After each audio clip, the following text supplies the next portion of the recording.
Hello दोस्तों, mysterious world Hindi में आप सभी का एक बार फिर से स्वागत है। आप में से अधिकतर लोग YouTube पर देश दुनिया और ज्ञान विज्ञान से जुड़े रोचक फैक्ट्स के बारे में जानकारी देने वाले वीडियोस को खासा पसंद करते हैं और जो कुछ भी इन वीडियोस में आप लोगों के साथ शेयर किया जाता है उन्हें आप हैरानी के साथ सुनते हैं और इन्हें शेयर भी करते हैं, क्योंकि आप बताए गए फैक्ट्स को 100% सच मान लेते हैं बिना उन फैक्ट्स के जांच पड़ताल किए। आज का हमारा एपिसोड आपको ऐसे ही कुछ फैक्ट्स के बारे में बताएगा जिन्हें आप लगातार सच मानते आ रहे थे, लेकिन ये फैक्ट्स सरासर गलत हैं, यानी फेक फैक्ट्स हैं।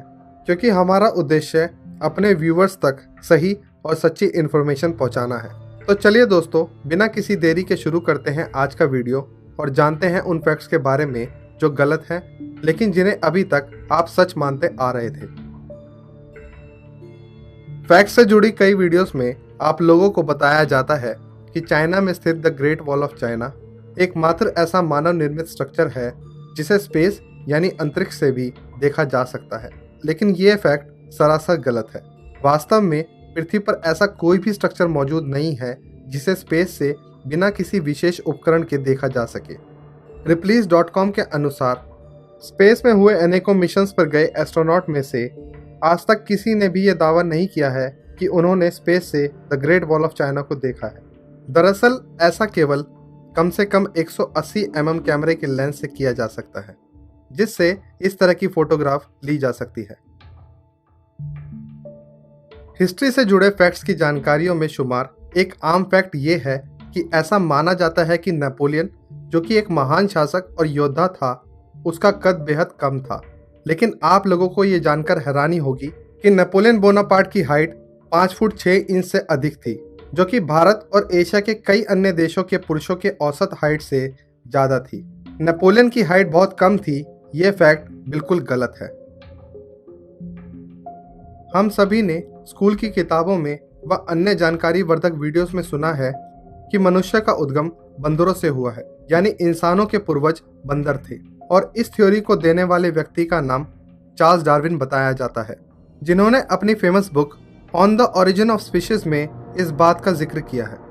लेकिन आप लोगों को ये बात जानकर हैरानी होगी कि चार्ल्स डार्विन ने ऐसा कभी कहा ही नहीं था कि इंसानों के पूर्वज बंदर थे, बल्कि चार्ल्स डार्विन ने यह थ्योरी दुनिया को दी थी कि बंदरों और इंसानों के पूर्वज एक ही थे, यानी जिन स्पीशीज से मनुष्य का उद्गम हुआ है उन्हीं से बंदरों का भी सृजन हुआ होगा।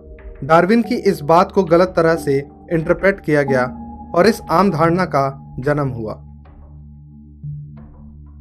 इजिप्ट के पिरामिड से जुड़ी अनेकों वीडियोस आप लोगों ने देखी होंगी और आमतौर पर ऐसी वीडियोस में हमें बताया जाता है कि इन पिरामिड्स को उस वक्त के गुलामों ने बड़ी मशक्कत से बनाया था, लेकिन ये फैक्ट बिल्कुल गलत है। पिरामिड्स को बनाने वाले लोग कोई गुलाम नहीं बल्कि आज़ाद सिविलियन थे, जिनका समाज में एक अलग ओहदा हुआ करता था। समाज के इन सम्मानित व्यक्तियों ने पिरामिड के निर्माण में मुख्य भूमिका निभाई थी। जिस तरह आज के समय में आर्किटेक्ट्स और इंजीनियर्स को अपने काम में कुशलता हासिल होती है और समाज में उन्हें एक विशेष दर्जा दिया जाता है, ठीक उसी तरह उस समय पिरामिड्स बनाने वाले लोगों को समाज में एक विशेष दर्जा हासिल था। और अब बात हमारी अपनी कंट्री इंडिया के बारे में। हमें गाहे बगाए ये सुनने और पढ़ने को मिलता है कि क्रिकेट की लोकप्रियता के बावजूद हॉकी हमारे देश का राष्ट्रीय खेल है, लेकिन शायद आप लोगों में से बहुत कम ही लोग ये जानते होंगे कि भारत का कोई भी आधिकारिक स्पोर्ट नहीं है और ना ही हॉकी कभी भारत का राष्ट्रीय खेल था। यही नहीं, हिंदी को अगर आप भारत की नेशनल लैंग्वेज मानते हैं तो हम आपको बता दें कि भारत में 22 मेजर लैंग्वेज और लगभग 720 बोलियां होने के बावजूद भारत की कोई भी नेशनल लैंग्वेज नहीं है। अगर आपको आज का वीडियो पसंद आया हो और यदि ऐसे ही और फैक्ट्स और उनके पीछे की असल सच्चाई जानना चाहते हो तो इस वीडियो को ज़्यादा से ज़्यादा लाइक करें और इस वीडियो को शेयर भी करें। हम बहुत जल्द हमारे इस एपिसोड का सेकंड पार्ट लेकर भी आएंगे। आज के लिए बस इतना ही। बहुत जल्द मिलेंगे एक नए वीडियो कुछ और इंटरेस्टिंग फैक्ट्स के साथ। तब तक के लिए अलविदा।